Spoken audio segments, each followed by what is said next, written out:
Olá a todas e a todos, bem-vindas e bem-vindos ao 11º Congresso Internacional da Sociedade Hegel Brasileira. É um prazer ter vocês aqui e é um prazer ter vocês na minha palestra hoje, que vai falar sobre a possibilidade de uma filosofia sistêmica e sistemática hoje em dia.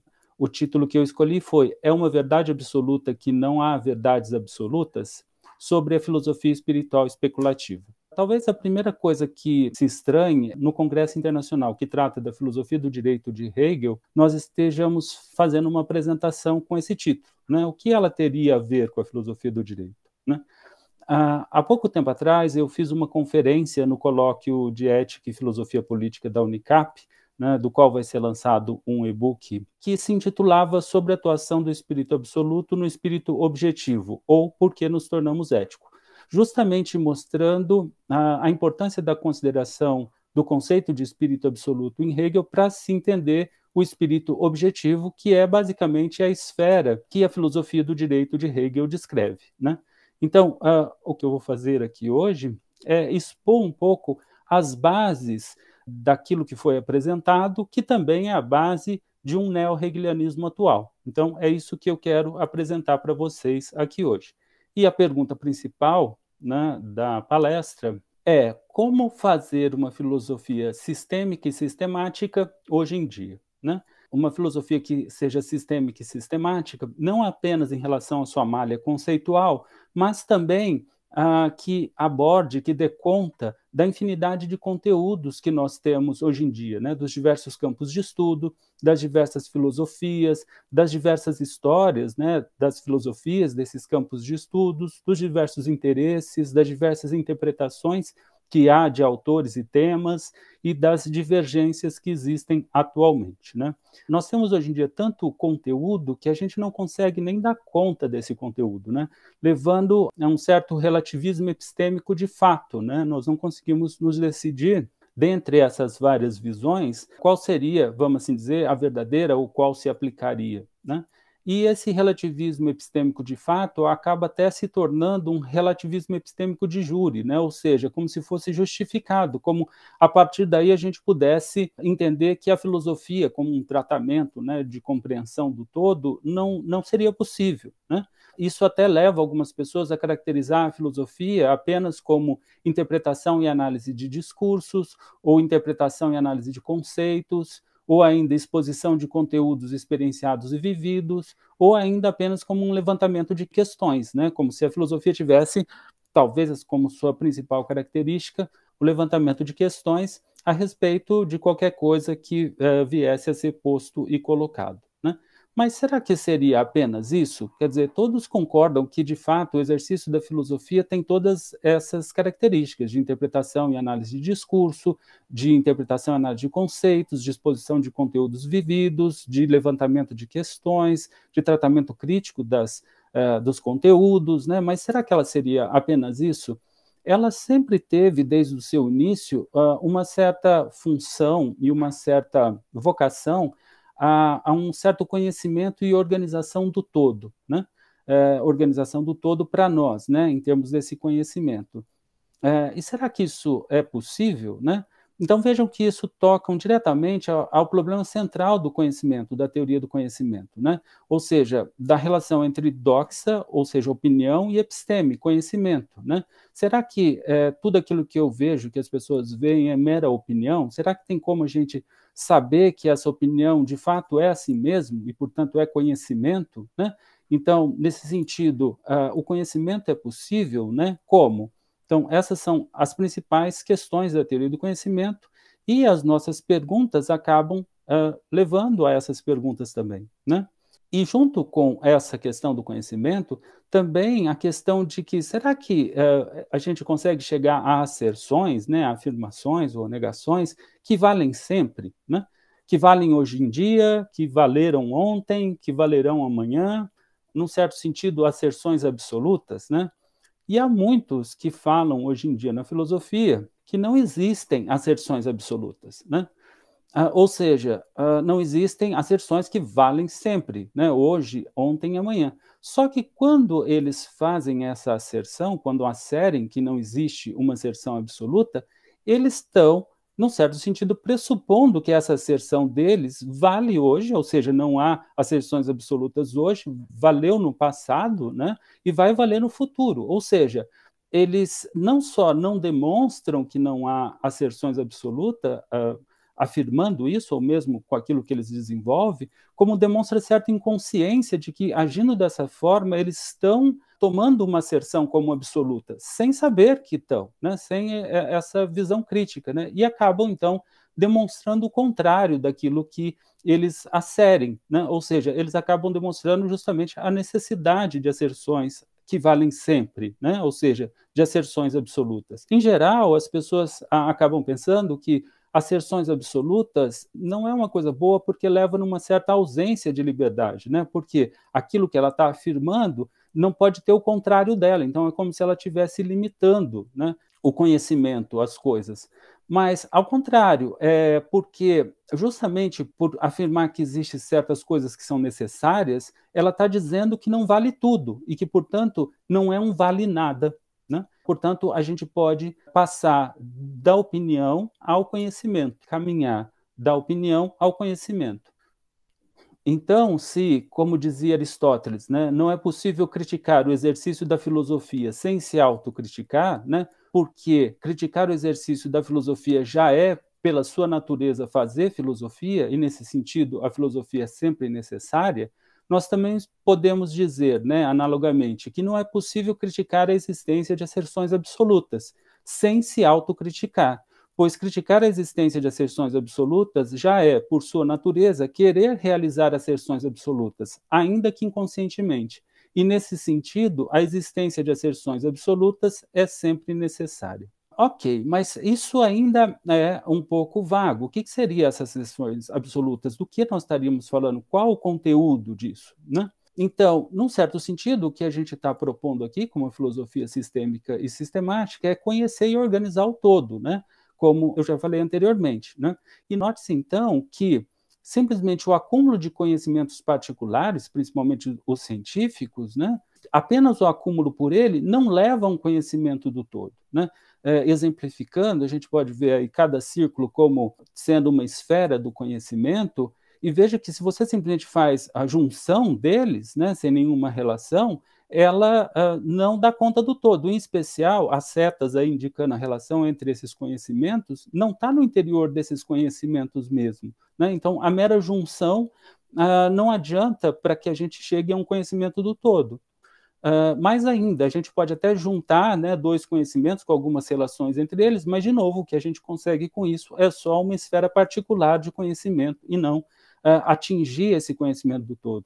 Para atingir esse conhecimento do todo, nós precisamos pensar sobre o todo, precisamos pensar nessa unidade que o todo é, né? É necessário, então, como indica essa circunferência maior, considerar essa unidade do todo, considerar o todo mesmo, né? Nessa nossa busca de conhecer e organizar o todo, nós devemos partir do todo para as partes, né? A gente tem que ter uma visão da floresta e não ficar olhando cada árvore vistosa dela, para que depois a gente possa olhar cada árvore vistosa, cada um dos conhecimentos, e correlacionar com esse todo, né? A gente tem que tomar, então, cuidado de não cair no que a gente pode chamar de uma miopia do especialista, que enxerga só aquilo que está perto, né? Que muitas vezes é motivado porque aquilo que está perto é o mais conhecido para ele, né? Então, ele tende a se apegar a esse conhecimento, principalmente não considerar conhecimentos que estão tratando do todo, né? Ou mesmo pode se apegar à própria história, né? Então, muitas vezes a pessoa se apega à história dela, ao conhecimento dela, sem entender que existem outras histórias, outras formas de ver e uma busca de um conhecimento universal, né? Buscando falar e compreender, né? E organizar o todo. Por exemplo, hoje em dia, eu pus aí um pós-N modernos, né? Porque pode ser um pós-moderno, um pós-pós-moderno, um pós-pós-moderno. Em geral, eles partem de uma realidade própria deles e, num certo sentido, fazem aquela absolutização que eu estava comentando antes, sem de fato considerar se aquele conhecimento que ele está colocando pode ser considerado nessa perspectiva, né? Mais ainda, também, algumas epistemologias contemporâneas, né, que, enquanto epistemologias, buscam ser um estudo do conhecimento, de como ele pode se dar, né? e às vezes não consegue explicar nem a geometria euclidiana, nem a física newtoniana, ou mesmo atual, e a evolução da física, enquanto que na história da filosofia nós temos epistemologias que conseguem explicar essas ciências. Então, ao invés de olhar para o todo, em particular aqui para o todo da história da filosofia e dialogar verdadeiramente, né, com esse conhecimento, elas acabam ficando naquele círculo restrito, né, exercendo aquilo que nós estamos chamando aqui de miopia do especialista, né? Num certo sentido, ele quase que absolutiza a sua visão, né? E tem que se tomar cuidado aí para não se cair naquilo que se chama de síndrome de avestruz, né? Que significaria simplesmente se fechar a novos conhecimentos ou a novas argumentações e não querer vê-las ou entendê-las, justamente por não querer ultrapassar esse limite do conhecido ou do vivido, né?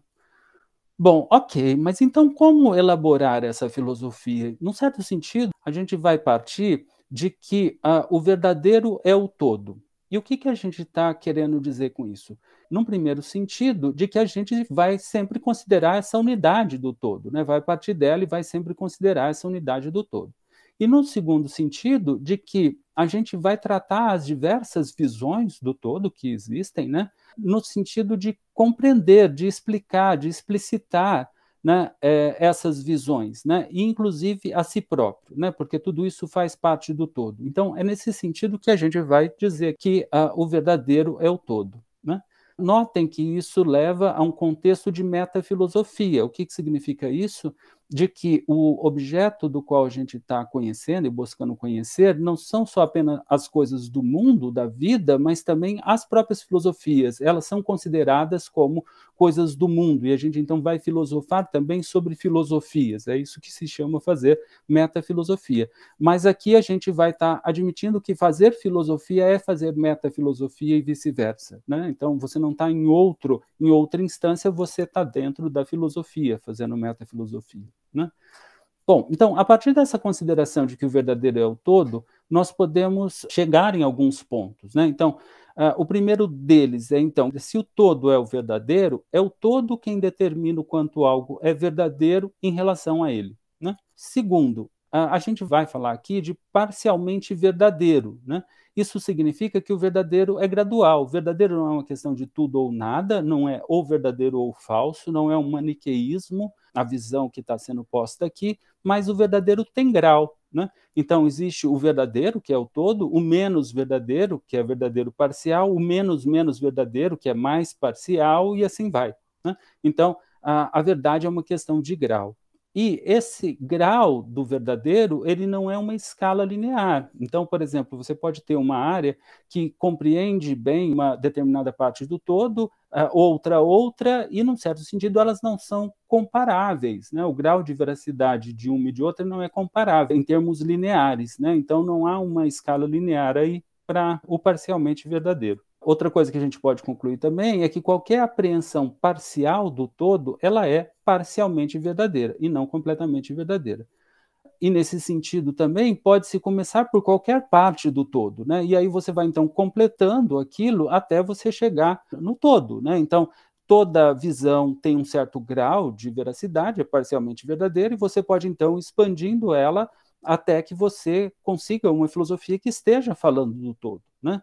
A gente pode dizer que é até por isso que Hegel não opunha fé e saber. Num certo sentido, você pode ir completando a sua fé até transformá-la em um saber maior, né? E também esse crescimento, como a gente viu, ele não é necessariamente linear, né? Em especial, por exemplo, uma coisa que você acredita hoje e vê e que para você é verdadeiro e parcialmente verdadeiro, amanhã pode deixar de sê-lo e você então tem um novo saber e aquele anterior não é exatamente parte desse novo, né? Então, essa forma de crescimento não é necessariamente linear. Bom, mas aí pode se perguntar, a gente não viu anteriormente que partes não permite chegar ao todo, né? Então como é que a gente vai partir de certa parte e chegar ao todo? A gente precisava de certas asserções e talvez até asserções absolutas, e a gente vai ver que é mais ou menos por aí, né? Uma outra pergunta que pode ser feita é, se eu tiver um conjunto finito de asserções, e sempre um conhecimento é expresso num conjunto finito de asserções, ele não vai ser sempre parcialmente verdadeiro, porque é um conjunto finito de asserções, né? Não necessariamente, porque essa relação da asserção com a veracidade dela tem a ver com a relação que ela tem com o todo, então depende do grau de adequação dessa asserção em relação ao todo, né. Vamos pegar, por exemplo, a sentença: "O verdadeiro é o todo". Para aquilo que a gente está vendo aqui, ela é adequada a essa descrição, e ela é verdade hoje, o verdadeiro é o todo hoje, foi verdade ontem, o verdadeiro foi o todo ontem, o verdadeiro será o todo amanhã, né. Então ela é uma asserção verdadeira, e ela é uma única asserção, que é verdadeira, então ela não é parcialmente verdadeira, ela é verdadeira mesmo, né. E aí você vê que o grau de veracidade de um conjunto de sentenças não depende necessariamente do número das sentenças, mas o quanto essa sentença, né, essa asserção, se adequa ao todo, né. Assim como também, como a gente viu, a asserção existem asserções absolutas, né. Ela vale hoje, valeu ontem, vale sempre, né, porque simplesmente a negação dela seria que não existem asserções absolutas, e a gente viu que essa asserção leva a demonstrar que realmente existem asserções absolutas, né. E vejam também, então, que a consideração de que o verdadeiro é o todo implica num eterno movimento, porque, por mais que as asserções expressem esse todo, sempre haverá algo a mais a ser considerado nessa nossa filosofia, nesse nosso conhecimento e organização do todo. Então, a sentença, o verdadeiro é o todo, implica um eterno movimento de busca de conhecimento desse todo, né?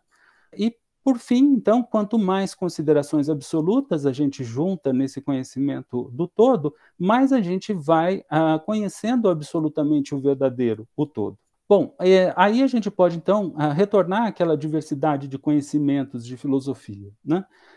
Então, voltando às questões anteriores, como fazer uma filosofia sistêmica e sistemática hoje em dia, que dê conta da infinidade de conteúdos, de campos de estudo, de filosofias, de histórias, de interesses, de interpretações e de divergências, né? Principalmente levando em conta que existem várias filosofias, várias interpretações de um mesmo assunto ou de um mesmo autor, vários textos, vários artigos científicos ou filosóficos, vários capítulos, vários livros, etc., que a gente nem dá conta, né? E não se deve, não se pode desprezar nada disso. Bom, inicialmente, a gente pode ver que nós temos aí, então, filosofias, e a gente vai chamar filosofias essas diversas formas de ver a realidade, né? De tal forma com que cada um pode-se dizer que tem uma filosofia, uma realidade para ele, que ele descreve, que ele entende daquela forma, o conhecimento dele, que pode até ser, vamos assim dizer, opinião, mas que para ele é conhecimento dele, né?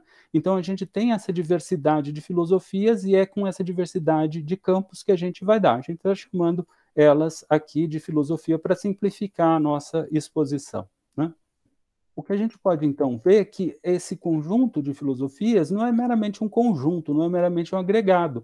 Essas filosofias têm relações entre elas, né?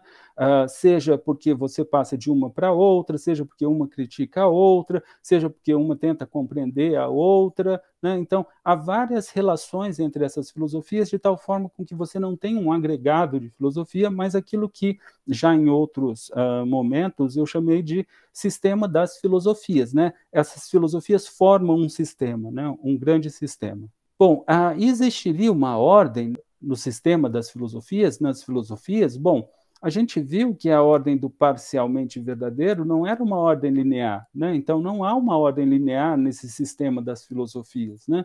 Mas será que não existiria nenhuma ordem nesse sistema das filosofias, né? Então vejam, notem que se uma filosofia, a partir de si mesma, compreende, expõe, explicita, explica uma outra filosofia, então essa filosofia é mais verdadeira do que aquela outra, né? Pois ela está mais próxima do todo, né? Ou dizendo de outra forma, essa filosofia, né, se uma filosofia explica parte do todo e possibilita compreender essa parte do todo que ela explica, inclusive possibilita explicar, compreender uma outra filosofia, em especial os porquês dessa outra filosofia, então ela possibilita explicar mais do todo, e nesse sentido ela é mais verdadeira do que aquela outra filosofia, né? Então, na história da filosofia, muitas vezes você vê justamente uma filosofia tratando da filosofia anterior, buscando compreendê-la e explicar mais do todo, e inclusive aquele aspecto da filosofia anterior, né? Então, nesse sentido, a gente pode falar que existe uma certa ordem que não é linear, porque a gente viu que tem filosofias que não dá para ser comparado segundo esse critério, mas tem filosofias que poderão ser comparados segundo esse critério, que é o que a gente vai considerar aqui. Vejam que o que está por debaixo disso é o que a gente pode chamar de um princípio de compreensão. Quer dizer, o que a filosofia que é mais verdadeira buscou fazer foi compreender o todo, compreender a outra filosofia e compreender a relação dessa totalidade. Então, na verdade, o que ela está buscando é compreender cada vez mais o todo, né? E portanto, essa ordem é resultado justamente desse princípio de compreensão, dessa busca de compreensão que é entendido como tendo que estar no âmago da filosofia. Então, nós vamos ter que esse princípio da compreensão, ele leva a um princípio de superação, e superação aqui entendida no sentido da palavra Aufhebung, né, que Hegel usa, né, ou seja, de uma superação, mas ao mesmo tempo uma conservação daquilo que estava posto anteriormente. De tal forma que se você tem duas filosofias, né, diversas, diferentes, considerar o princípio da superação é considerar que é possível chegar a uma visão, a uma compreensão que compreenda as duas filosofias anteriores, né, e exponham elas como sendo uma compreensão parciais em relação à compreensão do todo, né? Então, nesse sentido, a gente sempre admite que pode compreender melhor o todo, de tal forma a ver aquelas filosofias que estão explicando o todo e que são diversas, como explicações parciais do todo, e a gente pode compreendê-las, compreender o todo e compreender, então, o todo de uma forma maior em que elas sejam partes de explicação. Mais do que isso, né, o princípio da compreensão, num certo sentido, leva à necessidade de autocompreensão, porque a nossa própria filosofia, né, a minha filosofia, se eu pensar do meu ponto de vista, ela está no mundo, e se eu quero compreender o mundo, eu tenho que compreender essa própria filosofia, né? Ou seja, a autocompreensão significa expor, explicitar, compreender e explicar a si próprio, né, ou a si própria como filosofia, a sua própria constituição. E talvez aqui essa característica seja mais notável do que aquela outra de explicar as outras filosofias. Mais notável por quê? Porque ela leva à autocompreensão. E no caso da autocompreensão, o sujeito, aquele que compreende, que tem uma compreensão, né, um conhecimento, ele compreende a sua compreensão, compreende-se a si mesmo. Então, o objeto é igual ao sujeito, né? Você não tem um outro, você não está compreendendo um outro, mas está compreendendo a si mesmo, e com isso você está estabelecendo que a autocompreensão ela tem uma natureza própria, né? Ela tem essa característica de poder se autocompreender, que não deriva das outras coisas, né? E isso coloca uma questão sobre como, então, essa autocompreensão de um pensamento que se pensa a si mesmo, e ele é esse próprio pensamento que está sendo pensado, ou essa vivência está sendo vivenciada, e ela mesma é essa vivência que está sendo vivenciada, não tem um outro, é ela que está se expondo aí, né? Como a natureza da autocompreensão se relaciona com um todo, porque as autocompreensões estão no todo. Buscando, então,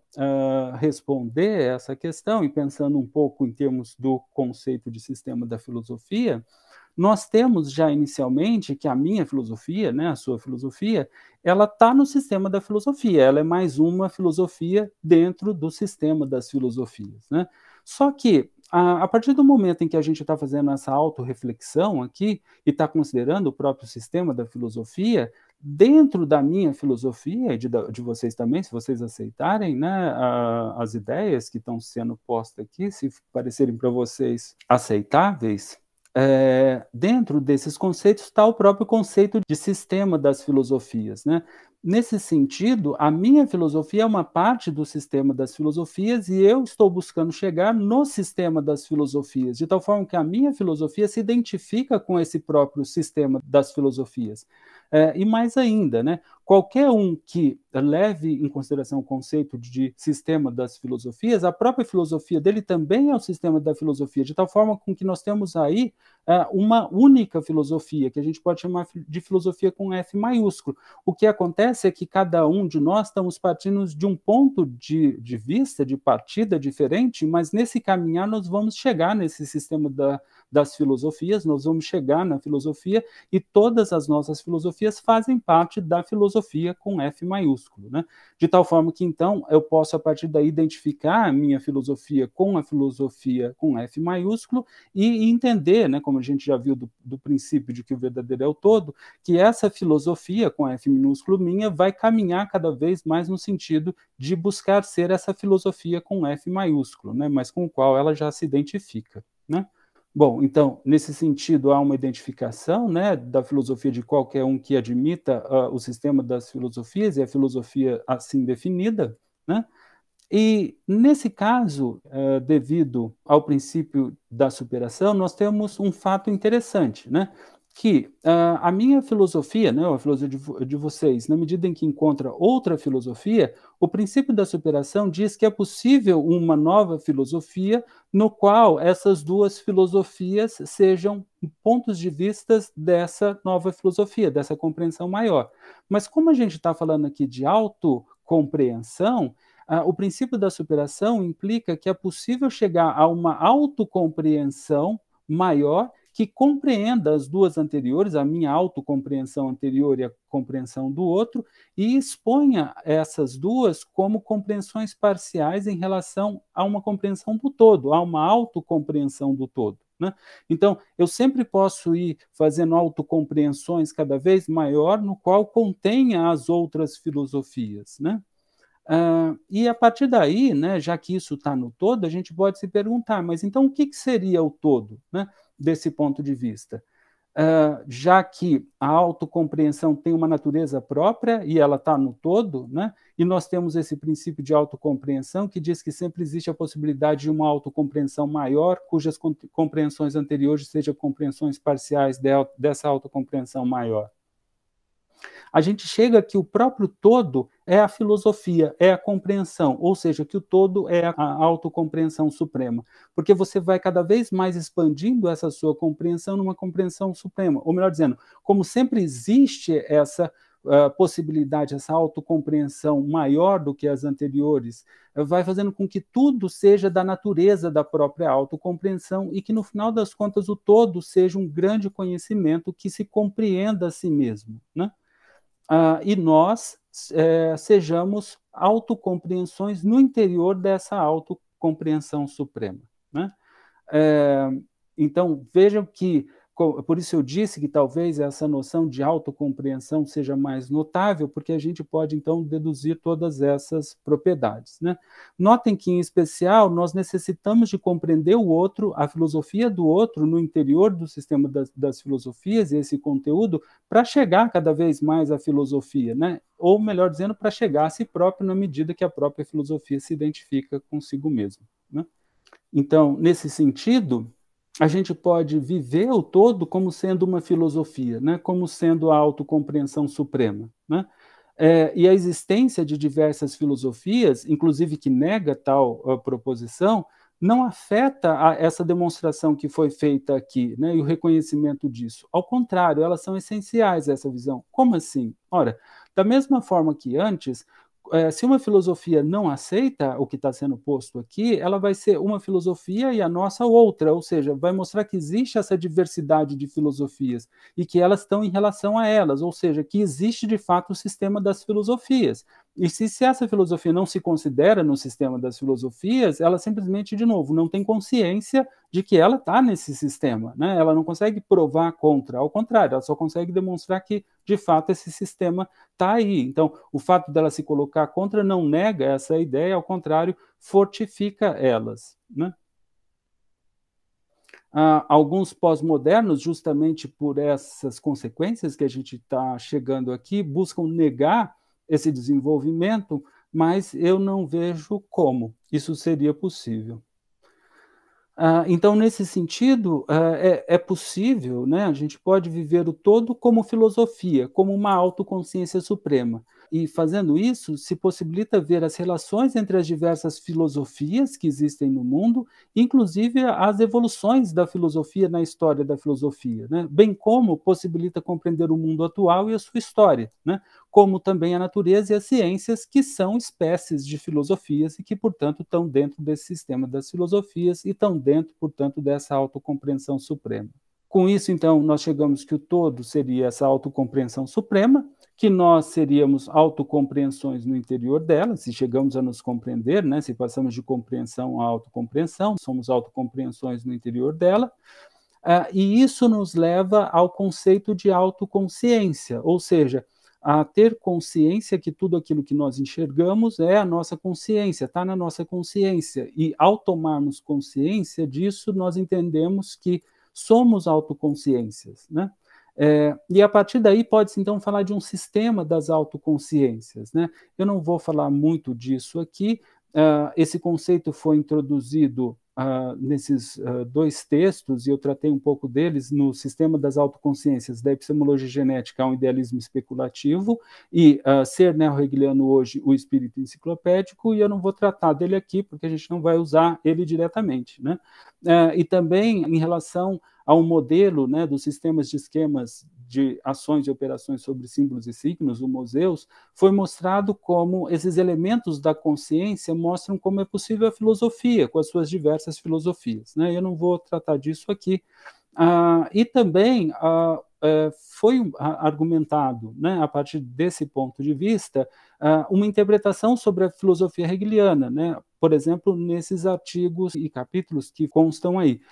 Deus na filosofia hegeliana, o desenvolvimento essencial da ciência da lógica, a ciência da lógica, ciência subjetiva, ciência objetiva e teologia especulativa, tudo é filosofia, a ideia da filosofia e sua exposição em Hegel, e por fim, sob as interpretações da filosofia hegeliana e suas superações na ideia da filosofia e no espírito absoluto, a interpretação espiritual especulativa.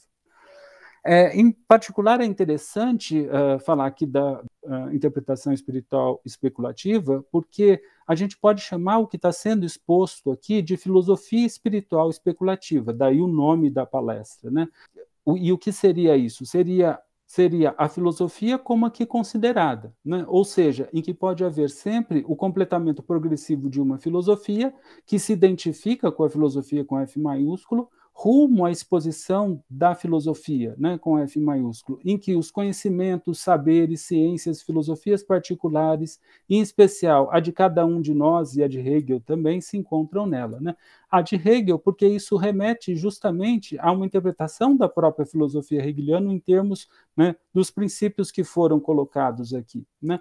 Então, nesse sentido, a gente pode dizer que a filosofia espiritual especulativa que está sendo apresentado aqui, nesse momento e nesse tempo, se identifica com a interpretação espiritual especulativa daquele conteúdo que está sendo interpretado da filosofia hegeliana e que foi exposto nos artigos citados, em especial no sobre as interpretações da filosofia hegeliana e suas superações na ideia da filosofia e no espírito absoluto, a interpretação espiritual especulativa, né? Onde se caracteriza essa interpretação espiritual especulativa como sendo a interpretação universal, em que a ideia da filosofia e espírito absoluto é em si, por si e para si, e em que os conhecimentos, saberes, ciências, filosofias particulares, em especial o de cada um de nós e o de Hegel, se encontram nela. Então a gente vê um desenvolvimento dessa própria filosofia hegeliana assim interpretada. Caminhando para o fim da nossa exposição, nós temos então que o todo foi mostrado ser uma autoconsciência suprema, né? Essa é a intenção da argumentação aqui, que nós somos autocompreensões no interior dela, né? A gente pode fazer uma aproximação direta com o conceito de espírito hegeliano como sendo autoconsciências no interior da razão, né? Já argumentei isso também nos textos anteriores, de tal forma com que a gente tem, ao expor essa estrutura, uma fenomenologia do espírito, quando o espírito, né, essa autoconsciência no interior da razão, nós como autoconsciências no interior do todo, o espírito, essa autocompreensão aparecendo para nós, né, na nossa experiência, uma fenomenologia disso, como também uma filosofia do espírito, que vai tratar do aspecto subjetivo desse espírito, do aspecto objetivo, ou seja, da relação entre as autoconsciências entre si, do aspecto absoluto, ou seja, tratar da relação das autoconsciências com o todo como autoconsciência suprema, na arte, expondo o conteúdo desse todo, ou na religião, na forma com que a gente se relaciona com esse todo, em especial como representação, e depois na filosofia, como a gente está fazendo aqui, numa compreensão conceitual do que seria esse todo, né? E nos leva, claro, a uma certa noção de Deus, né, que é tão discutida, né, dentro da filosofia hegeliana, que até foi motivo de separação dos seus discípulos depois da morte de Hegel, né? E justamente a gente volta àquele artigo que eu falei inicialmente sobre o espírito absoluto e sua atuação no espírito objetivo, né, o porquê devemos ser ético, porque a forma com que Deus é entendido na filosofia, e isso desde antes de Cristo, por exemplo, por Aristóteles, é como sendo o princípio máximo, né, que estrutura, né, todo o universo, o todo, num certo sentido, né? E a história da filosofia, então, tem várias interpretações de como seria Deus em função de ser esse princípio, né? E pode-se notar que cada, então, visão filosófica possui um Deus, aquilo que é absoluto para ela, que mesmo, por exemplo, no caso de um ateu, pode ser o universo físico. Então, o universo físico é o Deus, né, de um fisicalista, por exemplo, né? E uma religião, né, uma forma de relacionar com esse Deus, né? E mais ainda, o conceito de Deus e de religião, assim entendido, como cada visão filosófica tendo o seu Deus e a sua religião, são importantes para a compreensão do comportamento das pessoas no sistema das autoconsciências, né? Uma coisa que foi argumentada nos artigos sobre o sistema das autoconsciências é de que nós precisamos da noção de autoconsciência, nós precisamos das diversas filosofias para entender o comportamento dos seres humanos, porque eles se movem em função das suas filosofias, né? E nesse sistema das autoconsciências e nesse tratamento é importante entender o que é a religião e o Deus de cada um, para entender o desenrolar, né, do comportamento do mundo e da sua história, né? E isso nos leva, então, à questão do que é Deus, mas Deus entendido quanto esse princípio maior e supremo, né? Um objeto da filosofia, e a gente, então, buscaria entender o que seria ele, né? E como eu busquei mostrar, né, justamente naquele artigo já citado, sobre a atuação do espírito absoluto no espírito objetivo ou porque nos tornamos ético, Hegel vai caracterizar Deus como sendo o espírito absoluto, e a gente pode entender aqui, em linhas gerais, como sendo esse todo autoconsciente. Então, vocês veem que há claramente uma relação aqui entre filosofia e religião, e para Hegel isso sempre existiu, e a gente pode ver agora, num certo sentido, como isso pode ser compreendido de uma forma simples.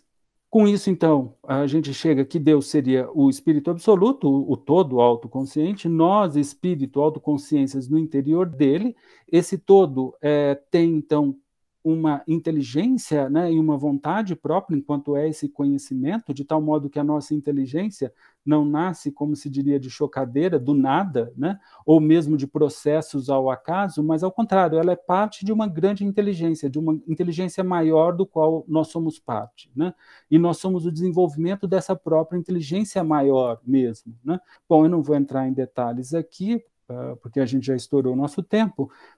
Eu só vou comentar aqui, então, é possível viver a totalidade como sendo esse espírito absoluto, nós como esse todo autoconsciente, nós como espírito ou como autoconsciências no interior dele, como então a manifestação dele aqui agora acontecendo dessa maneira, e isso que permite a gente entender a própria relação entre as diversas filosofias no tempo, né, porque há várias, inclusive a história das filosofias, a história da filosofia, e no caso do sistema das autoconsciências, permite inclusive entender as razões inconscientes do nosso comportamento, como por exemplo o que traz a psicanálise, quer dizer, essas razões existem, ela não depende de alguém saber delas para ela existir, e a gente pode vir a saber delas, pode conhecer essa nossa parte do inconsciente, né? Assim como nas relações interpessoais, né, há elementos ainda inconscientes que podem vir a ser conhecidos, né? Então, essa forma de ver